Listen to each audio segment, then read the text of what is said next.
Hey everyone, my name's Janos, and welcome to This Week in Animation, where I pick out some highlights from current news articles regarding the animation industry, and give my opinion on them.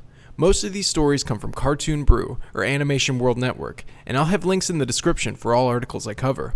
You should check these sites out, they're pretty great. Now without further ado, let's get into it. Disney and Pixar's Toy Story 4 debuted on June 21st and has grossed approximately $118 million domestically in its opening weekend, making it the fourth highest animation opening of all time.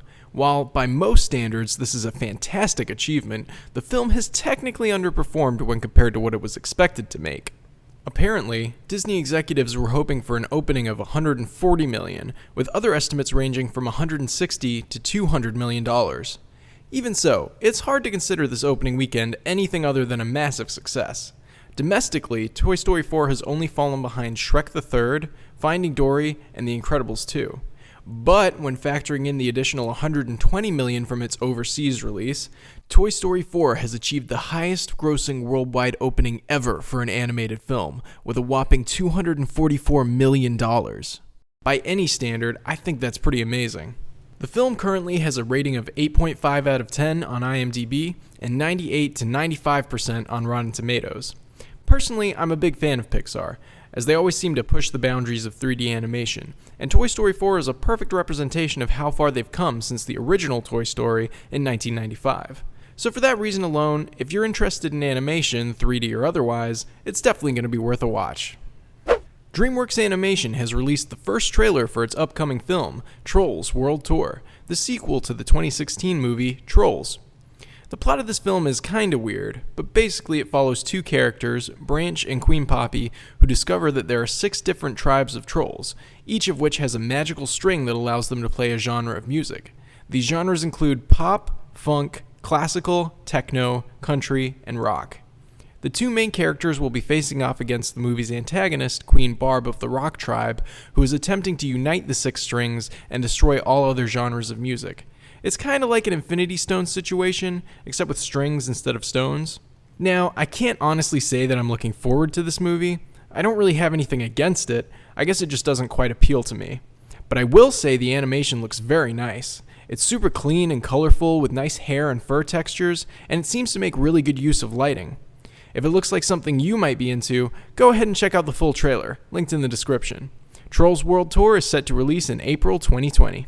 A 4-part documentary series about the creative process of master Japanese animator and filmmaker Hayao Miyazaki has been made available to watch online for free.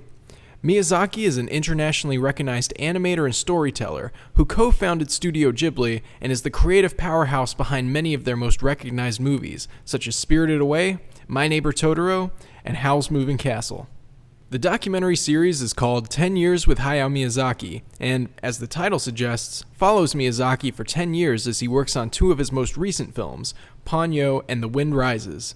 Each episode is 49 minutes long, and from what I've seen so far, is an excellent inside look at the life, history, career, and storytelling techniques of this legendary filmmaker. As of now, I've only seen up to episode 2, but I will definitely be finishing the series as I'm a big Studio Ghibli fan, and being able to see the process behind the creation of their movies is super cool. One part of episode 2 that stood out to me was that, in the making of Ponyo, Miyazaki would go through each hand-drawn frame to make sure that they were up to his standards. If he found one that he wasn't pleased with, he would go back and redraw it himself. In talking about this process, he notes that each piece adds up to form the characters. I slowly get to know each character while making a film. It's no wonder that so many Studio Ghibli movies have rose to such critical acclaim when they have this kind of love and care put into them. The full documentary series will be linked in the description, and if you're a Studio Ghibli fan like me, I would definitely recommend you check it out. Unity has released a 2-minute animated short called Sherman as a showcase of the various key tools that can be used in their animation software, as well as its ability to utilize real-time rendering.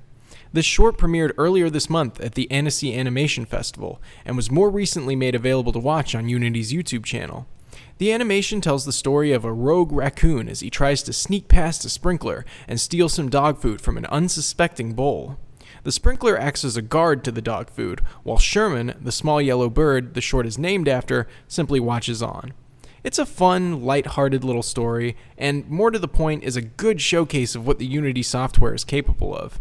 In my opinion, the lighting, background textures, and real-time rendering all look very impressive, while the characters leave a little to be desired. They're not bad, but the fur textures and facial features just look a little off to me. Still, it's a neat little short, and is probably a super useful guide for anyone attempting to animate in the software. Taika Waititi, director of Thor Ragnarok, has signed on to Disney's upcoming animated adaptation of Flash Gordon. It's currently unclear what his exact role on the film will be. All we know at this point is that the project has been in development for a few years, being passed between several directors, and Waititi has been brought on to solve whatever issues they're having. Now, I don't know a whole lot about Flash Gordon, besides that one Queen song, so I don't really have an opinion either way about it, and I'm kinda just interested to see what it ends up looking like. I haven't even been able to find out if it's 2D or 3D animation yet, so I'm sure it'll be a while before we hear anything else. I don't believe Waititi has been involved in any other animated projects before, but I really liked his work on What We Do in the Shadows and Thor Ragnarok, so depending on his role, I think he'll probably do a good job. Unfortunately, we're going to have to end this episode on a bit of a sad note. As for our last story, Disney's Mouse Guard, a photorealistic animated movie about a world of anthropomorphic rodents, has been canceled. The project had been in development for about a year, but was scrapped back in April, just 2 weeks before production was about to start.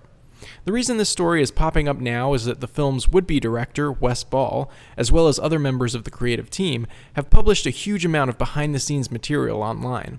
Looking at the demo trailer for the film, it's a damn shame that the project was scrapped. Even the demo looks amazing. It showcases a fantasy world of rodents as they explore and interact with the massive world around them and defend each other against various predators. The project was based on David Peterson's best-selling comic series of the same name, and was surely gearing up to be something unique and special. It's not known exactly why the project was scrapped, besides Wes Ball's comment that it seems it was too big a risk for Disney, as the proposed budget for the film was apparently around $170 million. Honestly, this story makes me pretty sad and upset.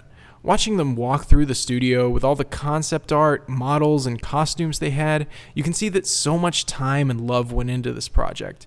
To see Disney just throw away all their hard work is almost heartbreaking.